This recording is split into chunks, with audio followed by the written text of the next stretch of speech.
Welcome to Return of the Hack, the discussion series that brings you cyber stories behind the technology.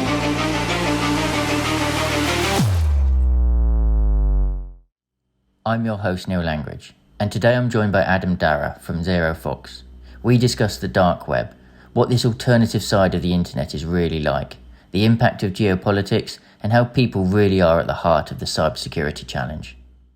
Hi everyone, I'm Neil Langridge from E92. Welcome to the latest in our video series. Today I'm joined by Adam Dara from ZeroFox. He's the Senior Director of Dark Ops. So we'll get started with a bit of an introduction because that's a very cool job title. Adam, so if you want to tell us a little bit about what you do. It is a cool title. And what we do is Dark Ops is the branded wing of ZeroFox that busies itself with collections. So we do technical collections, human intelligence collections, and so ZeroFox has made the decision, which I love, to call it Dark Ops. Okay, that's fantastic. So, so we're here to have a little bit of a chat about Dark Ops, about in terms of what you do, in terms of the dark web, and in terms of kind of some of the trends and what you're seeing on there going on at the moment. So, when I was reading some of the recent posts that you'd had and some of the conversations on LinkedIn, it did make me think of talking about the dark economy and being a reflection of the real economy, because I'm in the middle of watching Stranger Things at the moment. So I immediately thought, is this the equivalent? Let's get a good analogy in earlier on of the upside down of a kind of reverse economy of what we see, both from a business and economy perspective, but also from a technology and a cybersecurity / cybercrime perspective. It's an excellent analogy, because in that weird world, it looks very similar to ours. It's just a little smellier, a little weirder, and things get weird really quick. And so the underground economy where we primarily deal is a network of individuals who have made a decision. They've made a decision to have mob rule, okay? And within this mob rule, it's all by choice. It's all by consent. And so what happens is groups of like-minded individuals get together. They form a guild that specializes in something. Where we play, it's usually hacking, some financial fraud, brokering and or reselling compromised credentials, botnet logs, etc., etc. Obviously, the dark web is a complicated environment. It's a place not only for criminals to gather, but it's also a place for sexual, political minorities to hide their true selves and communicate with each other in a safer place. It's a place where privacy advocates go to obfuscate where their real IP is. They're not doing anything nefarious, but they're skeptics of tech, of government.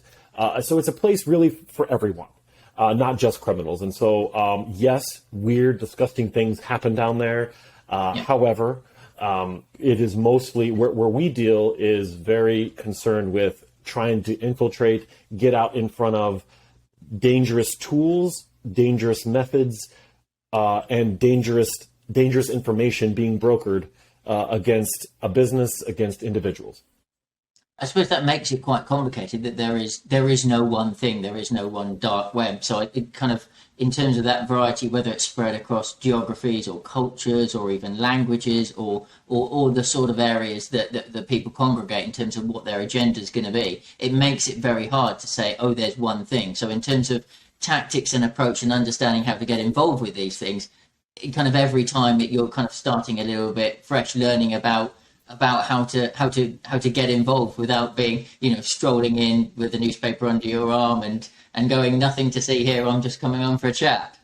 Look, you bring up a really good point, Neil. So one of my favorite questions is, well, can't you just, right? Yeah. Well, can't you just go find that guy? Or, well, can't you just go find that thing before it becomes a thing?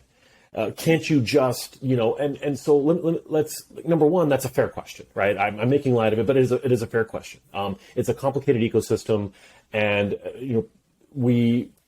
it's a very noisy ecosystem, right? So it's intentionally designed to discourage truth seekers, okay? And the only way to cut through the noise is for you to know the secret knocks, the secret handshakes, the secret words, right?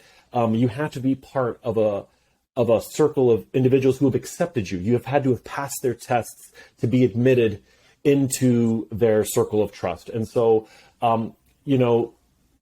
we have experience in this ecosystem. We have experience. We know how. We have people that know how to act, who know how to talk, who are culturally competent in dealing with this very interesting group that congregates in that particular part. So we know the code words, we know the handshakes, and we know that because there's a lot of noise and there's a lot of strings to pull on, and it even confuses us at times, right? So you'll see something really salacious, and that salacious thing was alerted, right? So we have scrapers out there, and they know how to type, and they know where to type for a scraper to grab it and alert on it, right? Like, these guys are very, very good at playing the game. And so this salacious thing happens, and it's like, Adam, oh my goodness, like this thing, it's going to do this thing, and it's going to make this other bad thing happen, and it's over as we know it. And so, how do you confirm or disconfirm that without sounding insensitive to a client who has a lot of other things to worry about besides the dark web, right? Yeah. And so that's the challenge, right? Is putting these into their proper context, putting these alerts, putting this ecosystem into its proper context, language, culture, motivation. Because I don't want to hurt anybody's feelings here, but criminals lie, Neil. And sometimes they say things to bolster their reputation or simply to be obnoxious.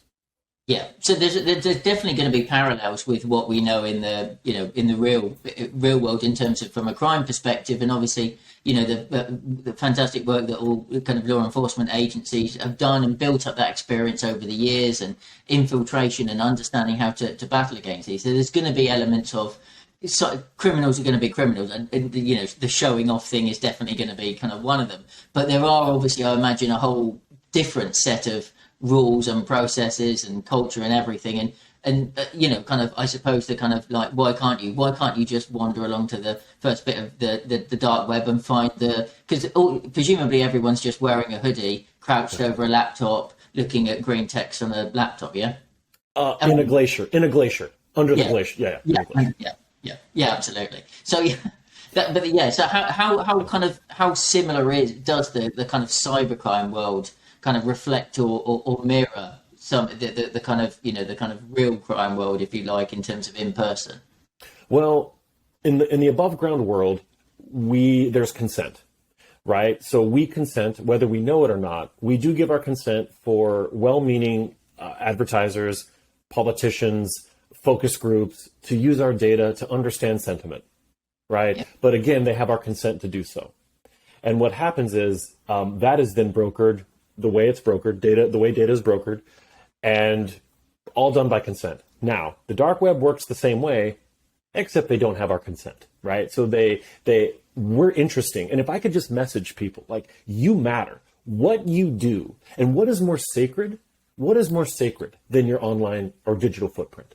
When the lights are off, you're by yourself, what are you typing, right? That is who you are. It's like there's a record being made by angels, right? So, like, that is so sacred, that relationship we have with, like, our interests, our curiosities, maybe our true selves, or maybe it's escapism, like whatever it is that fuels us humans and brings us joy, brings us satisfaction, meaningful relationships, right? That's all captured in our digital and online footprint. Well, people want to know about us. We're fascinating. You're fascinating. What you spend your money on is interesting. What you spend your time doing is fascinating. Like, people want to know us, and they want to help us make decisions in purchases. They want to help us make decisions in giving us information about an election. Like, it is a blessing, right? Yes, it's abused. Like, it's abused. We can all agree on that. However, underground criminals want to know the exact same things about us, except they steal it, and then after they learn about us, they make a judgment. Oh, I want to steal more from this person. I want to go to that person's grandmother and take everything. I want to socially engineer this hardworking individual. 30 years.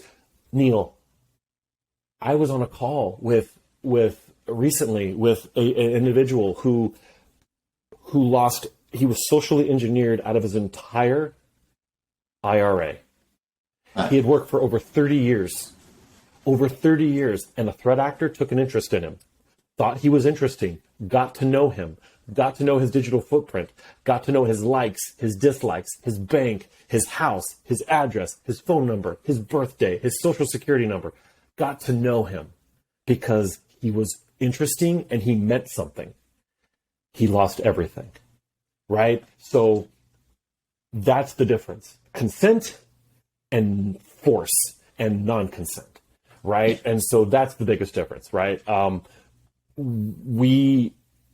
stop there. It's heartbreaking, but that's the difference, right? Like, yes, maybe we don't like it. Okay, like an argument can be made, and I'm glad there are people out there raising the alarms. Yes, an argument could be made that above ground economy has gone too far with our data broker. Cool, let's have that discussion. Awesome. Nevertheless, we are giving consent, right? Yeah. And so I just want to make that clear, right? And it's not perfect. It's not a perfect system, but considering how awesome technology is and how quickly we're moving towards a better world, just in general, it's still like there are still some flags. There are still things we need to figure out with our relationship between us and tech. But overall, like that would be the biggest difference for me, is what I would argue, is that nobody has a right to victimize me just because I had a bad day, right? Like, what if I had a bad day and I clicked on something I shouldn't have clicked on, right? Boom, I'm owned. And then on my bank, do I deserve to have everything taken from me because I made a bad judgment once? Do they have that right to take that from me? No, right? So that's where I'm at. That's the biggest, when you go to that weird world, right? I always forget what they call it on the Netflix special, but like that nether, right? The nether, right? Like it looks the same, but it's gross and it smells funny. Yeah. But I think in the real world, we've all we've learned so much about the fact in terms of how much we're tracked and how much data is out there. And we kind of understand that. I think people have begun to understand that if you're not, for example, if you're not paying for a product, you are the product. Yep. People have begun to understand that and the value of their data because they're being sold to, because they can see themselves now being monetized by Facebook and Google and everybody else. So we can see the value of that. I suppose from a cybercrime perspective, and the kind of awful example that you're kind of very tangible and important, but very sad example that you gave there. In that perspective, do we think we're interesting? I suspect a lot of people don't think they are. They can see it tangibly of, when I click on an ad or whatever, and then I can see myself being remarketed through Facebook. I can see why I'm interesting now because, kind of I can get sold a new pair of trainers. But I don't know. Do I know how interesting I am to a cyber criminal? Probably not. I don't think we've gone through that learning process because the dark web is so distinct and we don't have that interaction with it. We haven't learned the lessons about how interesting we are yet. Neil, I just want to double tap on something you said. I love how adaptable we humans are. We get smart real fast. And I think the difference, it's all about mindset, right? So we can either start thinking like, only dumb people click on things. Yeah. Only people who really aren't tech savvy. Like, this is for the older generation should have to worry about it because, we're younger, we're hipper, we're cooler. Like, we get it. Like, it doesn't matter. In our work, we've seen everything. We've seen some wonder. I mean, you think about the visionaries whose Twitter has been hacked. Think about some of the tech titans who have had issues with their online identity, right? Like this is a universal problem because, and if I could, so many things to unpack, but number one, humans are amazing. We are the most fascinating and wonderful creatures, okay? And the fact that we are now having these conversations, tech is not that old, right? I mean, we're learning and we're learning as we go and we're adapting. And now we're like, wait a minute, nothing's free. Got it. Right. So, but man, free feels good. Free feels good. Like, I don't really want to renegotiate these terms. I just want what I want when I want. I want that dopamine. But nevertheless, pockets of brave individuals, really smart individuals are getting together going, wait a minute, I think we should renegotiate this contract that tech has with the individual. Right. Now, again, that type of contract has not been negotiated on our terms, the above ground normal people, like the above ground people terms with the underground economy, right? So I'm starting to see, at least in common, everyday conversation, even the term dark web is starting to come up more.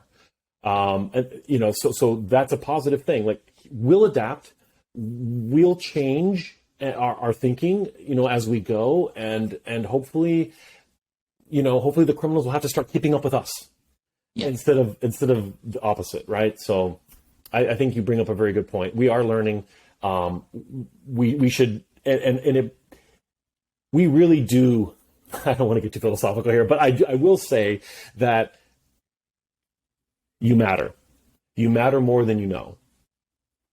That's like the perfect take. The last question is, what's the one takeaway? So we'll come back to that, because I think that's absolutely perfect. But I think one of the things that's really interesting about kind of what you guys do, and a lot on these conversations that we're having, we're talking a lot about kind of big stuff, and we're talking about cloud, and we're talking about infrastructure, and we talk about supply chain, and we talk about these big systems, and kind of everything that organizations are trying to protect. But I think everything we've talked about so far, we haven't talked about corporations, and we haven't talked about that. We've just talked about individuals. But obviously what you guys do is you don't sell to consumer, it's a business. You sell to businesses to help them protect themselves and their individuals. So that relationship you have is kind of a little bit unique. So where is that line? Is there a line between kind of how we're securing the individual and how we're securing a business and their data and their assets, and kind of how does that overlap, and more important, I suppose, blur between the two in terms of what you guys do? I don't see a blur. I see corporations as the most efficient way to protect individuals. So a corporation is simply a large mass of individuals, right? And so you have a single point of entry to reach tens of thousands or even hundreds of thousands, in some cases millions of individuals at the same time, right? So it's a very efficient way to protect clients, because believe it or not, my heart has definitely softened in dealing with the security apparatuses of large international corporations. Like, they care. They really care. They don't like hearing the bad news of like, hey, we just found this dump of, 10 million of your clients, right? Of your customers. And they're just like, oh, so nobody that we deal with everybody we deal with cares on the human level for their subscribers and for their people, both in the official company and people that are subscribing to their services. So corporations are the most efficient way to cover as many people to protect as many people as we can through one mechanism, through one pipeline. So that's how we see it. It's these corporations, it's these tech companies, it's these online retailers who are at the bleeding edge of protection, of consumer protection. And so the more we can secure a corporation's widget, the safer the individual is, because the individual is using that widget in their house, the most sacred place on planet Earth, a person's home, is more resilient. And that's what we want. We want resilient equipment. We want resilient people who are using resilient software, using resilient online markets to make purchases and to do that with peace of mind, to buy a house, to buy food, water, a car, a present, in a way that they can have peace of mind that, oh, this transaction is a miracle.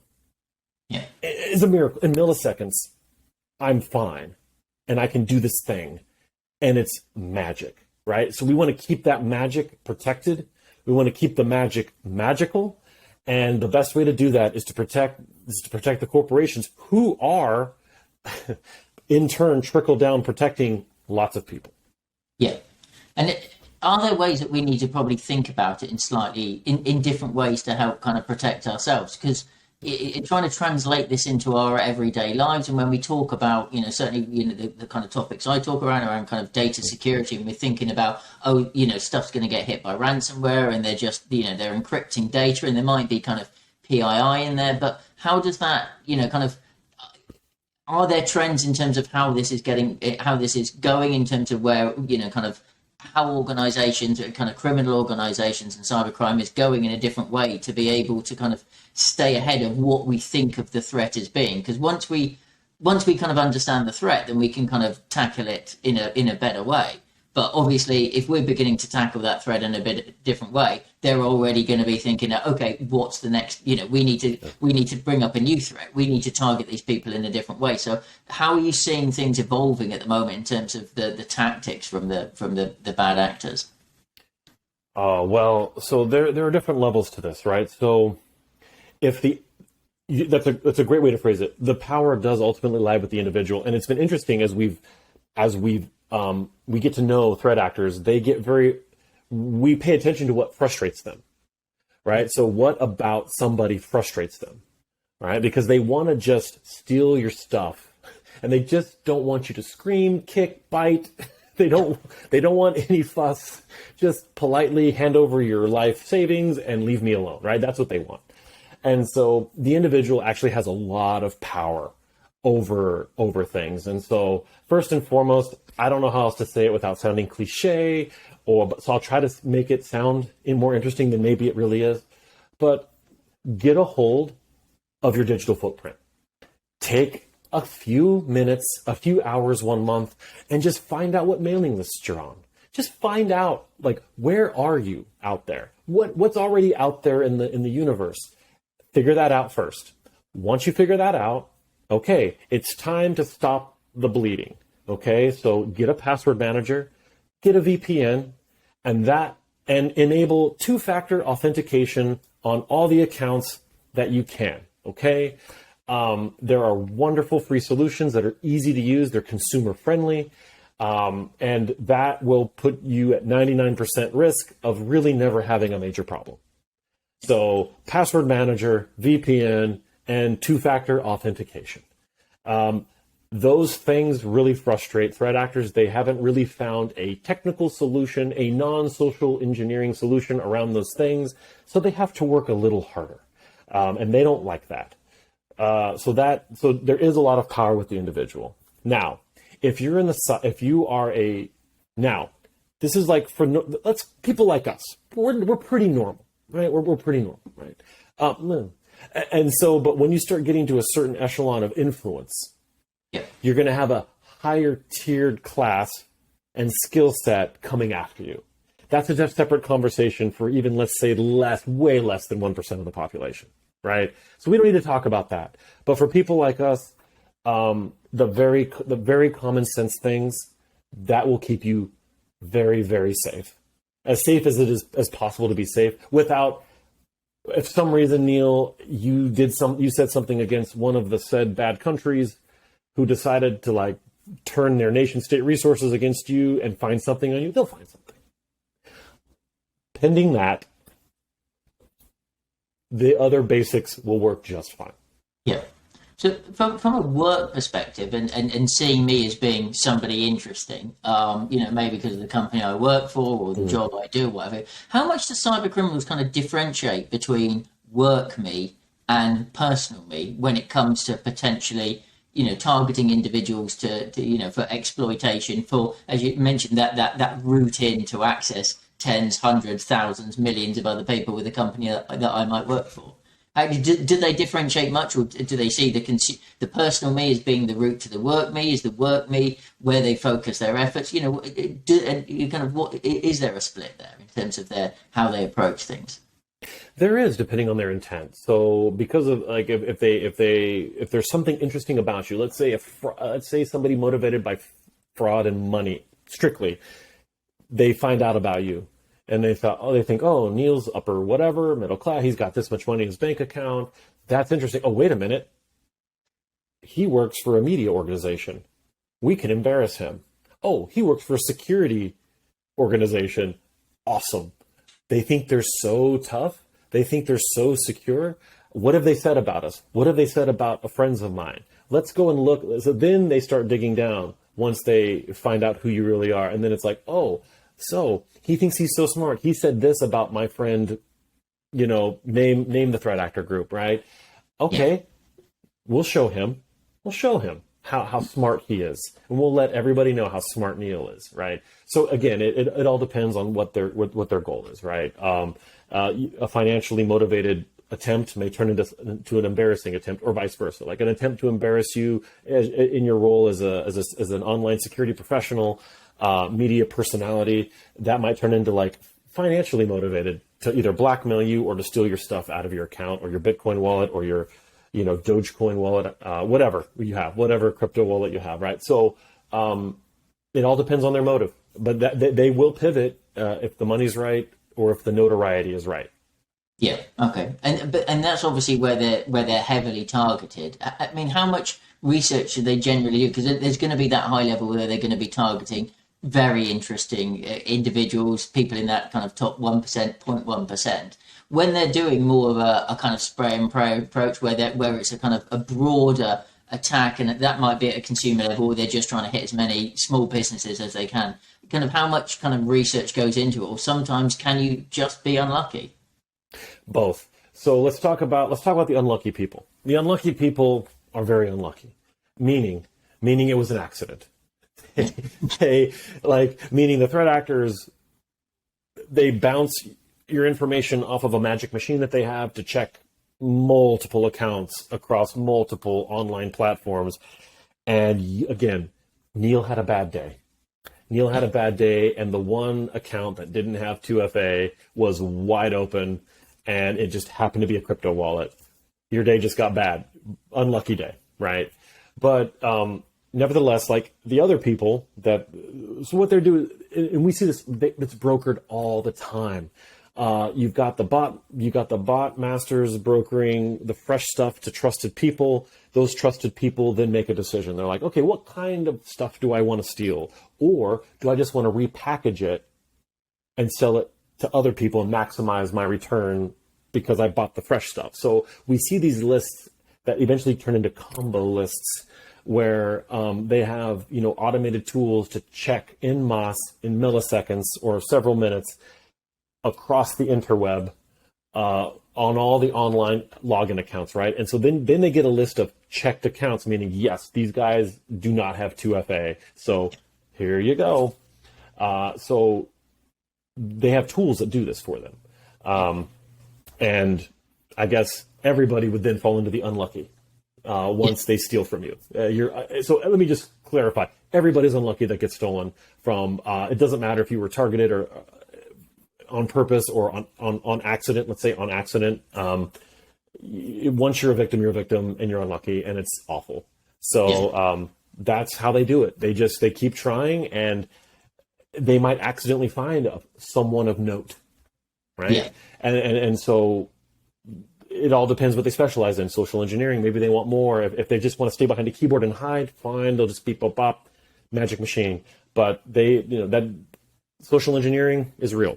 So yeah, I believe it, unfortunately. So we've talked a lot about kind of individuals in terms of kind of data, but what's the kind of profile of the tactics they use when they're talking about compromising, especially from a ransomware or extortion perspective, when bad actors are targeting things like infrastructure or kind of more physical assets? And obviously that could be both from a corporate organization perspective, but it could also be from a kind of state or governmental perspective, because we've definitely seen a rise in that, and actually bad actors beginning to target what we would describe as critical national infrastructure as well, which obviously sometimes can be privately owned, but obviously sometimes kind of publicly owned as well.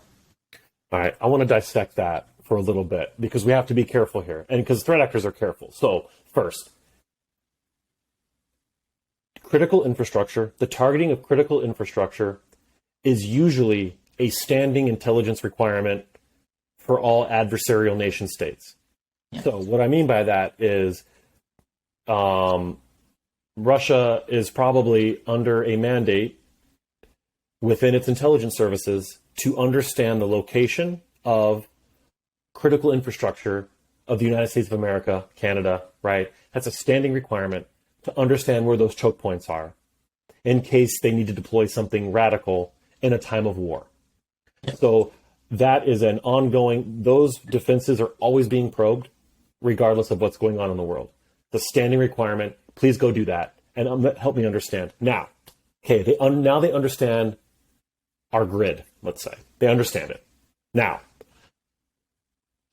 intentionally targeting and shutting down and or attacking critical infrastructure depending on a nation's military doctrine, is in most countries considered an act of war.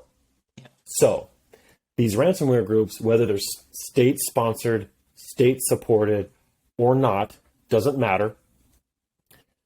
They will walk right up to the line and stop. That's intentional, okay? Because as much as it's easy to vilify, let's just be clear, some of these rogue nations do not want a military confrontation with the United States of America and its allies. They don't. So they walk up to the line to embarrass us, to remind us, like, see what we can do, you know? So so let's talk Colonial Pipeline. They technically didn't touch the pipeline. The pipeline made a decision to shut down services. Yeah. So that's what we mean in real life, is that we will ransom this entity, but we're not going to shut them down because that is over the line. Yeah. So they're very careful, and they're intentional when they go after entities associated with critical infrastructure. Yeah. I think there was a lot of talk kind of before, because the term cyber warfare has kind of, started obviously raising prominence in recent years, and people's awareness of the potential fragility of a lot of our infrastructure because we're so reliant on digital services, kind of, whether that goes all the way back to, kind of what Stuxnet did and realizing, kind of what happened there and what could have happened there, and the kind of, and everything that's kind of gone on in between in terms of the digitization and the interconnectedness of absolutely everything. With the war in Ukraine, I definitely kind of started seeing a lot of people talking about whether there was going to be the potential for some form of cyber warfare, and I think there's been less in terms of tangible activity or visible activity for those of us ordinary people that don't see everything that's happening on the dark web. Has there been less than expected? Are we just not seeing it, or is it very tactical, as you say, of a lot of groups or states or whatever it happens to be walking up to the line, but then not being able to go across because then that just fundamentally changes the rules of everything? It's an excellent question, and not to be difficult, but it's a great question. So I would pose the question: if this alleged the most sophisticated adversary on planet Earth, Russia, if they are as scary as they've told us they are, if they are as scary as we have been led to believe, why haven't they deployed it? Yeah. Is there a reason why? I think I have an opinion on that. Well, I do have an opinion on that. My opinion is that once you release a cyber weapon into the wild, a couple things happen. One, you lose control of it. Stuxnet is another example. Once that was deployed, the primary entity that had primary primacy over that weapon and control lost control of it. Yeah. Okay, so then it just kind of goes out into the wild. Okay? It's a one hit. Yeah. The second thing that happens is you have now disclosed your capabilities to an enemy. From their perspective, the United States is an enemy. And they don't want that either. They want to keep that close hold for when they want to keep it close hold. Yeah. Another unintended consequence, remember, Neil, even if on accident that tool they deploy gets out into the wild, because we are interconnected, what happens when it hits a NATO country? Article 5, which again forces a direct military confrontation with the United States of America, NATO, and other allies. So that is why I don't think they've deployed anything. That's why I think they're using incredibly barbaric tactics with the missile strikes on civilian infrastructure. This is who you're dealing with.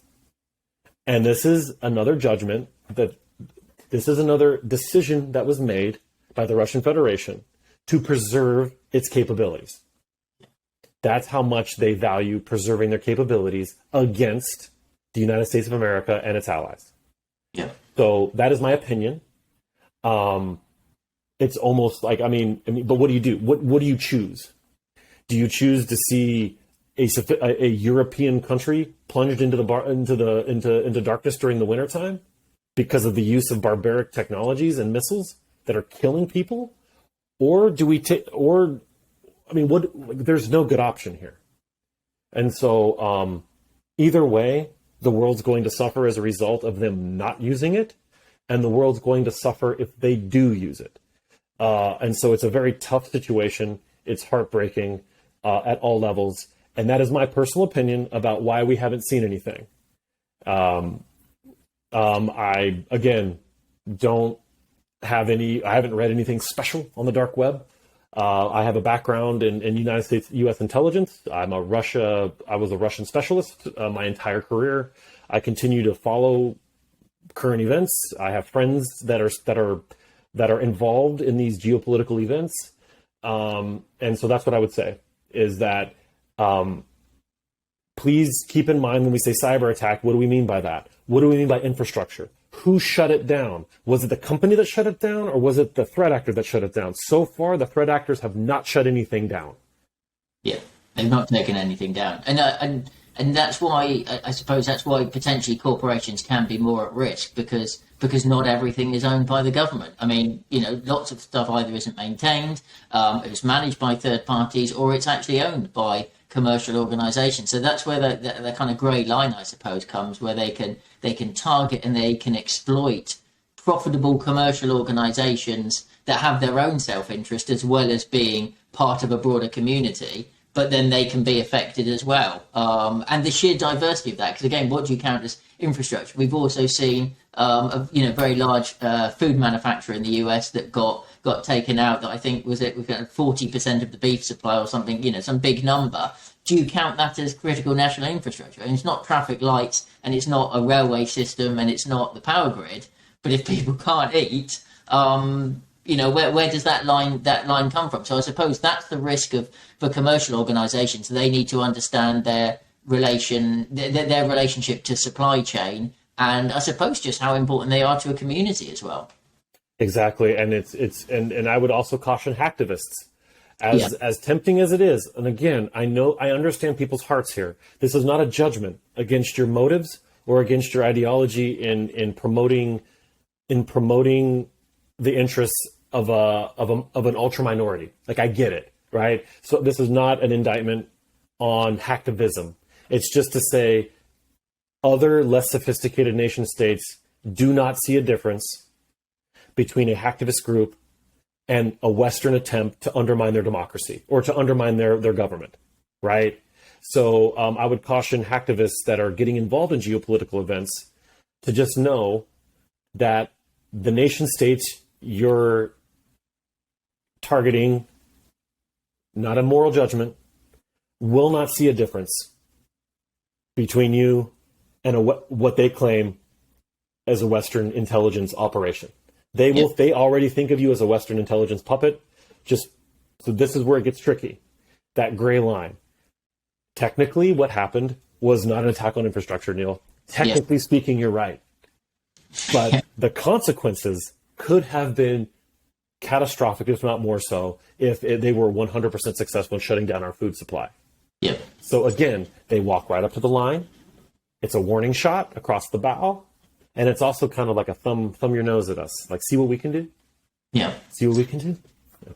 And it's one of those ones that will kind of go back to the point about everybody being kind of important and interesting and an individual. I think it's very easy for us to kind of lose sight, because the perception of cybersecurity is, I need to make sure that I have a half decent password. I don't click on the link when I shouldn't click on the link. I need to make sure I'm using a password manager. Don't connect to any other random Wi-Fi network when I go out to the shop that goes, get your free Wi-Fi here, and you go, well, that sounds trustworthy. And I still don't understand how there's no proper validation on public Wi-Fi networks when you go to shop. But hey, there isn't. So we can all do that, and as you said, we can all have a bad day.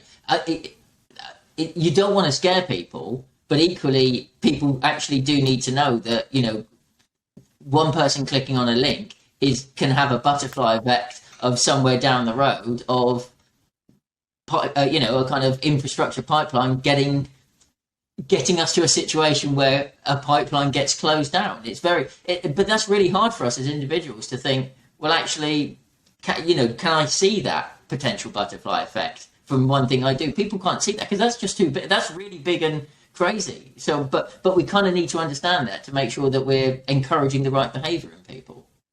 Correct, Neil. But like, there's a phrase in cybersecurity that I wish we need to, the human error, human error, human error. Like, it's one of the few terms like in the security world, especially in like modern society, where we victim blame and victim shame, right? Which is, I think, is unhealthy, right? Let's first stop and blame the criminal. The criminals are doing this, not you. And you're being victimized. Like, the entry point, the guy or gal behind the keyboard that had a bad day, why are we blaming them? Like, come on, man. Like, no, the criminal did it. I've been tricked with fake ads in terms of like on Facebook. Like, I'm like, oh man, have you seen that news article? I've called them news when they weren't news, right? Yeah. We've all been tricked in our lives.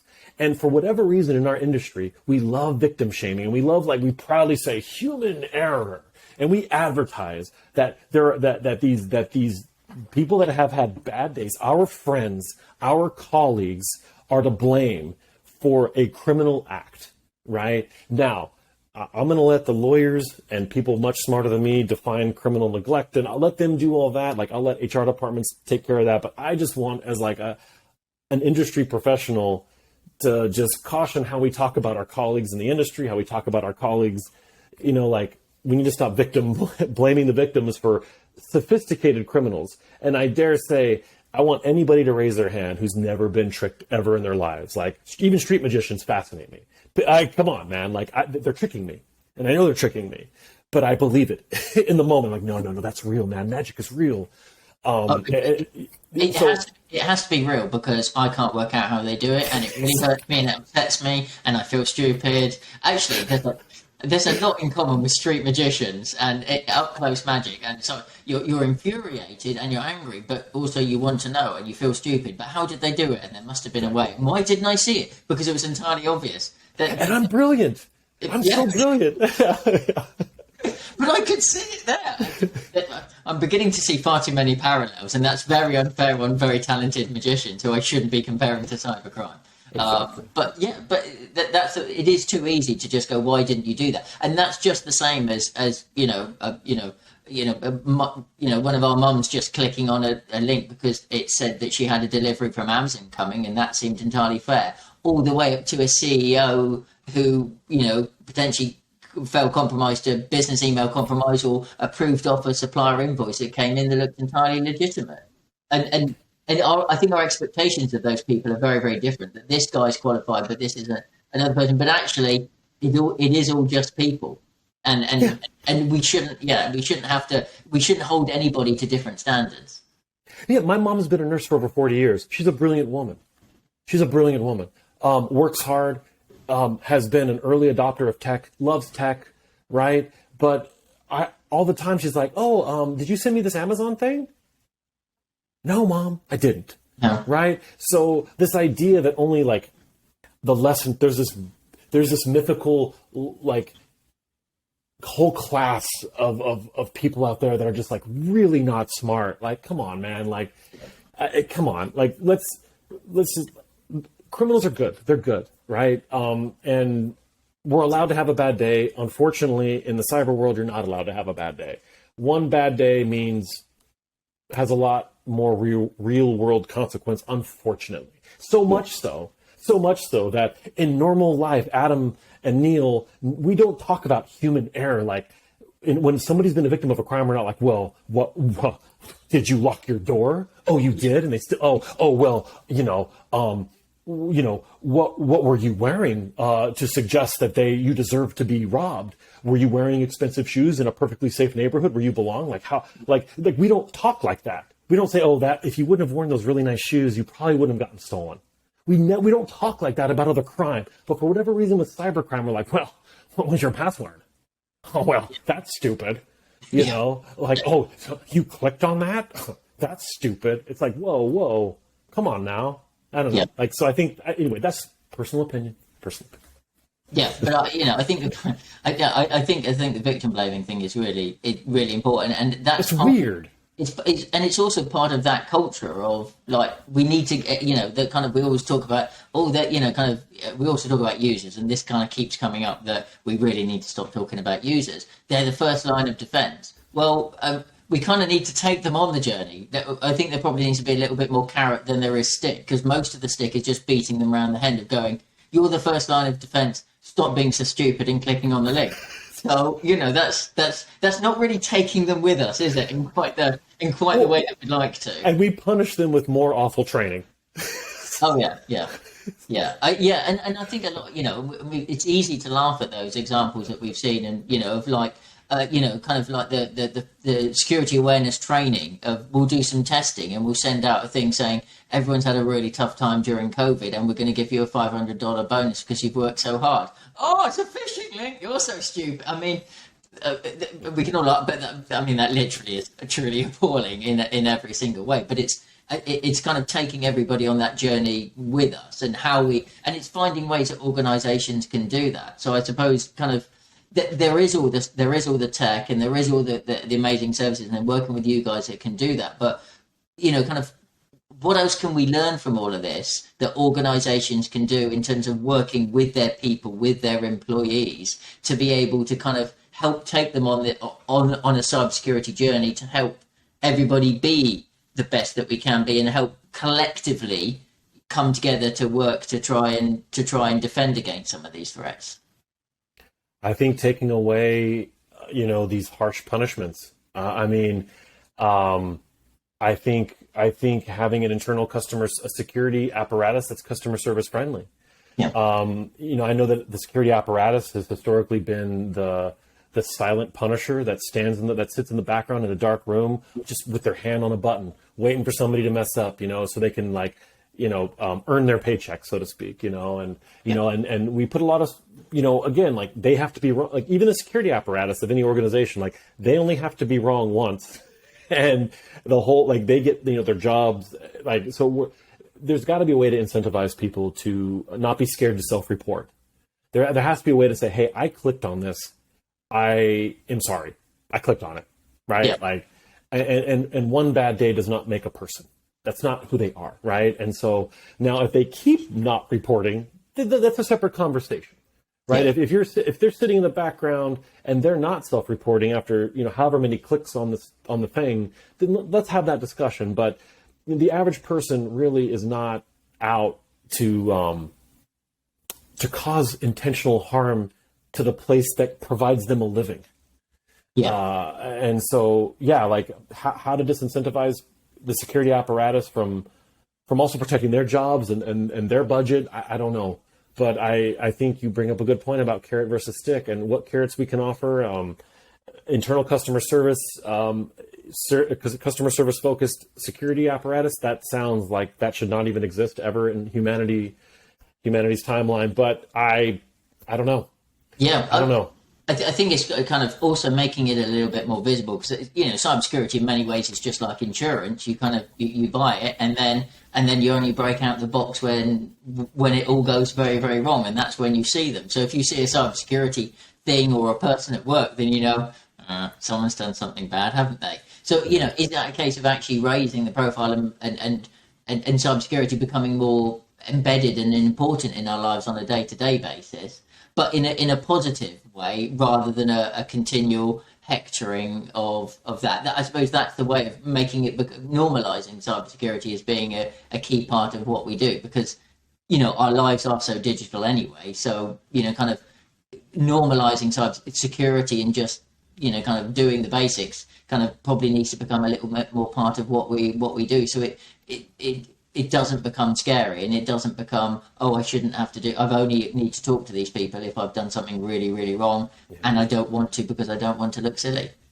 Yeah, and if that fails, more clever posters hung up around the office, I guess. I don't know, but no, that's an excellent point, and I envision in the very near future a technologically enabled solution to this. Like, technology will help us and solve this issue.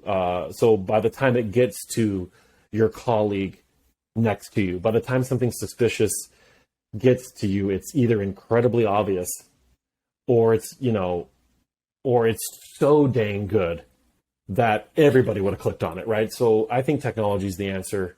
And also, like, again, humanity being nicer and our hearts falling in love with each other again after being, being told we're all gonna make each other sick. I mean, eventually humanity will fall in love with each other again. And so love, man.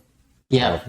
Well, I was going to ask some questions in terms of where you're seeing in terms of the negative trends, but no, we're not. We're going to finish more positive. So, from what is there to be positive about? Let's, kind of like you could you and your team spend some life in some places that I don't think, I mean, how much that's thank you for doing that, because none of us want to probably see what some of those places and some of who those people are. But what is there to be positive about in terms of where things are going in an upward direction, in terms of not just what we can do, but in terms of where there are improvements, where things are getting better, and what we can all do to contribute to that.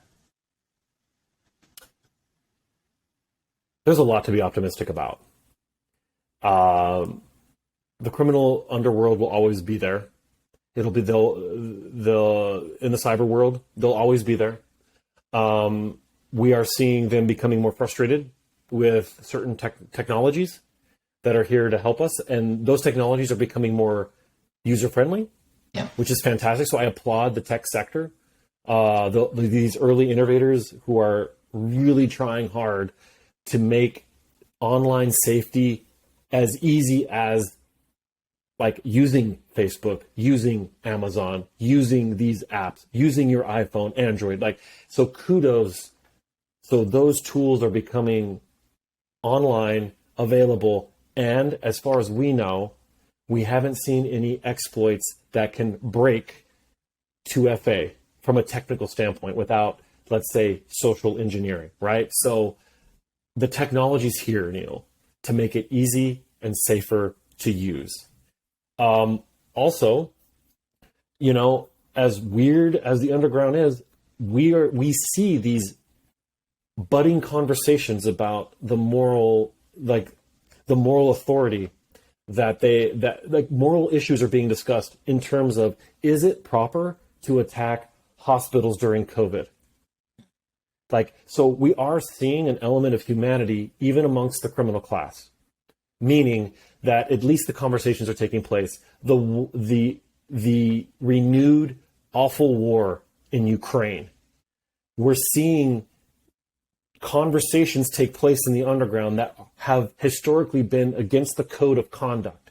These discussions about what's going on there in Russian-speaking forums, unprecedented. Yeah. In other words, for the first time in my professional career in the underground, we're seeing a fracture of Russian speakers. In other words, formerly forbidden subjects are now openly discussed, meaning people are engaged in this stuff. So the geopolitical happenings of the above ground are trickling down. These discussions we're having in the underground are happening where they weren't allowed to happen before. Yeah. And so there's a lot to be optimistic about. And at the end of the day, Neil, there's a human being behind that keyboard struggling and needs a friend. Yeah. And so that human side has not gone away. So What I mean by that is it would be a mistake, and this is hard and it sounds very counterintuitive, but it would be a mistake to discount the human story behind the crime. And so the cybercrime. And we've learned that in getting to know some of these individuals, that these are, yes, they're immature, yes, they're young, yes, but a lot of them are lonely